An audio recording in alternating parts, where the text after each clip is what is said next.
దీవించడానికి సహాయం చేయండి.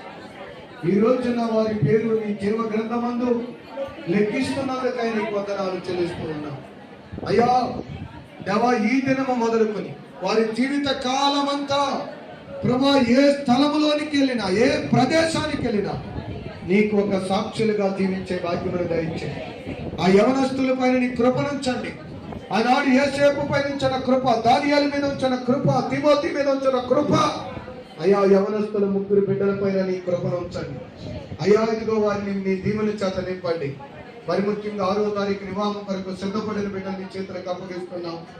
అనుకోని రీతిగా వివాహం సిద్ధపరిచారు. 6వ తారీఖున మంచిగా వాతావరణం దయచేయండి. చక్కగా వివాహం జరగడానికి సహాయం చేయండి. వారి జీవిత కాలం అంతా నేను మహిమపరిచే భాగ్యం దయచేయండి. ఆయన అయ్యా ఈ బాప్తీసాల పరిచయంలో పాలుభాగస్తులైన వారందరినీ నీ దీవెన చేత నింపి